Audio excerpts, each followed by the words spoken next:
Saya menjelaskan yang pertama, Mbak Bu Haja ya.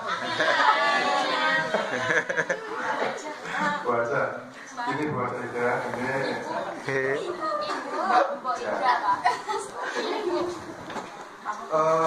seperti saya Bu tadi dijelaskan oleh Bu Haja Elia Sakri, tanggal 15 Februari 2017 ini akan dilaksanakan pemilihan bupati dan wakil bupati di Kabupaten Gresik. Ya, Februari 2017, tanggal 15 kita pemilihan secara langsung. Kita sering dengarkan di TV, termasuk Jakarta pemilihan gubernur ada si Ahok. Saudaranya Cian-Cian. Ya, saudara Cian-Cian tadi. Ahok. Ya, itu sama nanti. Di Provinsi Lampung yang akan melaksanakan pemilihan bupati wakil bupati nanti pilkada Kabupaten Persepu, Kabupaten Tulang Bawang Barat, Kabupaten Mesuji, Kabupaten dan di 27 Lampung Barat dengan pesisir barat ya. Ya, pesisir barat ada 5 yang akan melaksanakan. Berkaitan dengan pertanyaan Bu Haja ya. Mbok Ida. Mbok Ida menanyakannya kantor kecamatan boleh tidak untuk mendukung calon bupati. Kantor kecamatan itu di dalamnya kan ada para pegawai. Kalau kantornya ya boleh.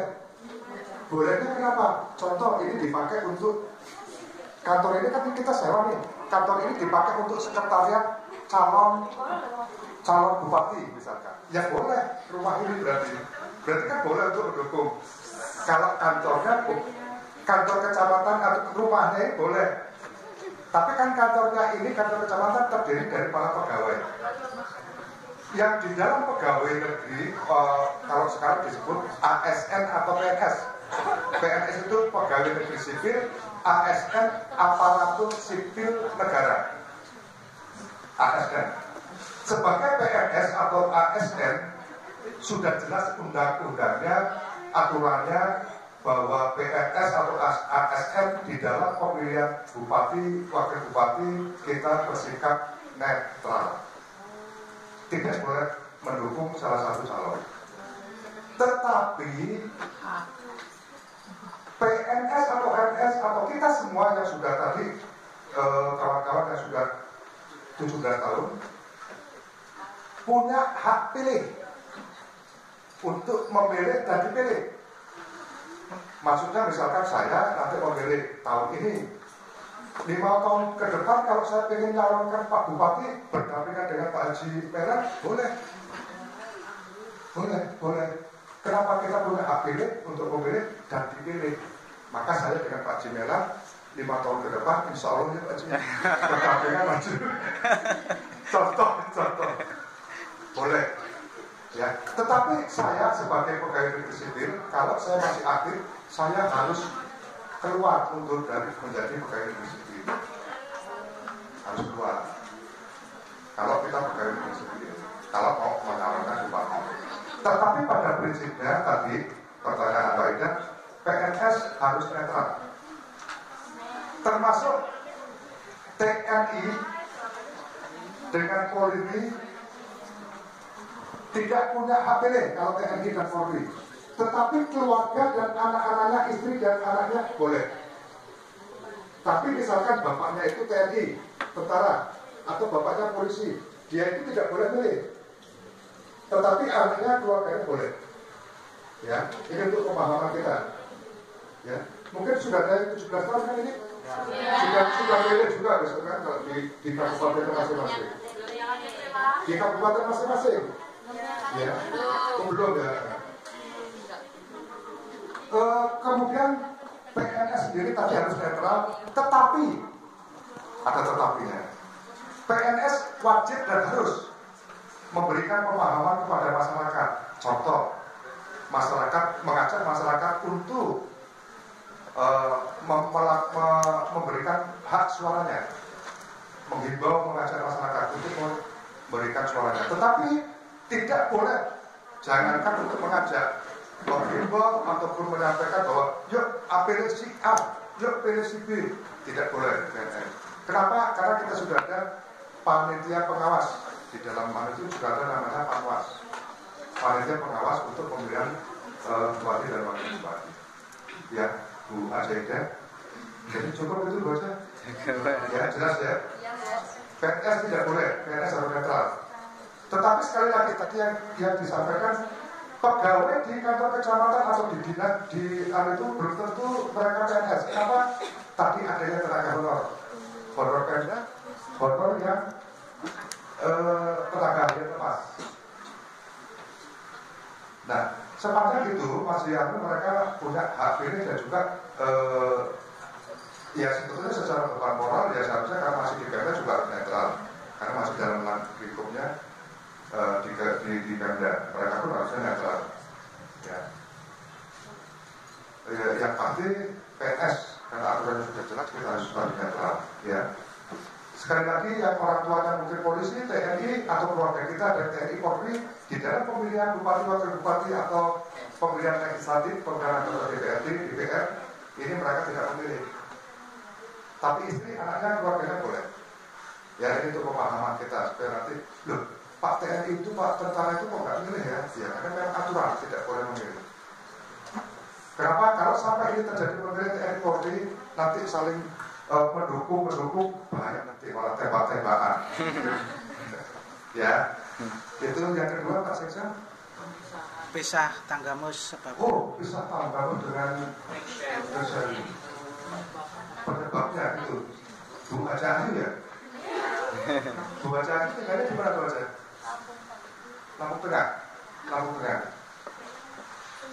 Sejarah Kabupaten Pringsewu, Bu Ayu, Pak Ayu. Dulu Pringsewu itu bergabung dengan Lampung Selatan. Dulu, yang awalnya Pringsewu itu bagian kabupatennya di Lampung Selatan. Pertama kali dulu ya. Kemudian dimekarkannya ini artinya terpisah antara Pringsewu dengan Lampung Selatan itu karena ada persyaratan yang harus dipenuhi untuk membentuk sebuah kabupaten. Contoh kabupaten yang harus terbentuk itu yang pertama terdiri dari minimal 8 kecamatan wilayahnya. Kemudian ada ketentuan jumlah penduduknya. Ini kurang lebih 10.000. Ya, ada ketentuan jumlah penduduk sekian ribu. Ya, ada beberapa persyaratan yang harus dipenuhi. Sehingga pada waktu itu setelah kita di Kalianda terpecahlah Kalianda dengan Pringsewu. Dengan Tanggamus, Pringsewu menjadi bagian dari wilayah Tanggamus. Nah, setelah wilayah dari Tanggamus, dimekarkanlah Pringsewu itu karena syaratnya sudah terpenuhi. Kita punya dulu awalnya 8 kecamatan. Di luar yang baru kecamatan kita Pagelaran Utara, ini kan kecamatan baru. Dulu kita awalnya pengajuan itu 8 kecamatan. Kemudian jumlah penduduk kita sudah memenuhi sarana, prasarana, fasilitas dan sebagainya sudah memenuhi syarat. Kemudian dengan harapan kita memperpendek rentang kendali. Artinya rentang kendali itu di dalam pelayanan kepada masyarakat, pemerintahan dan sebagainya. Kenapa? Kalau kita sekarang tinggal di Pringsewu, dulu membuat surat menyuratkan harus ke Kota Agung, ke Tanggamus. Dengan pertimbangan itu, kemudian diajukanlah untuk proses pemekaran Kabupaten Pringsewu.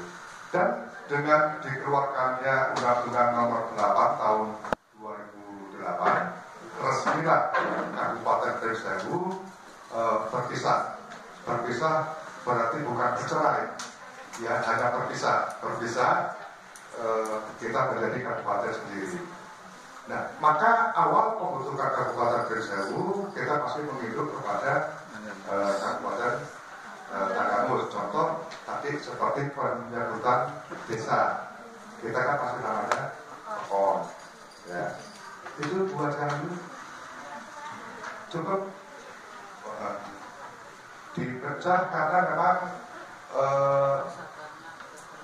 persyaratan sudah terpenuhi Mbak ya, artinya bukan berarti kita karena tadi Pak Sekda menyangkakan jangan-jangan kesuk ini atau jengkel ini daripada ini kita bisa aja lah, enggak, karena ada aturan. Contoh sekarang yang sedang berupaya untuk memekarkan menjadi kabupaten adalah wilayah Lampung Tengah, ya, Mbak ini kan Lampung Tengah ya, wilayah Kalirejo sampai dengan Pagar Batu dan sebagainya ini kan sedang berupaya untuk menjadi wilayah kabupaten sendiri.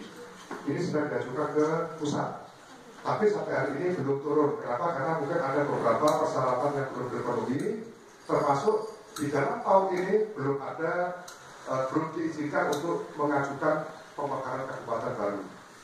Ya itu Mbak Ayu ya. Nanti kalau sudah tercatat dekat Mbak Ayu tinggal di Kalirejo, berarti pusat pemerintahannya mungkin di wilayah Pagar Batu, tidak harus ke Gunung Sugi kayak gitu.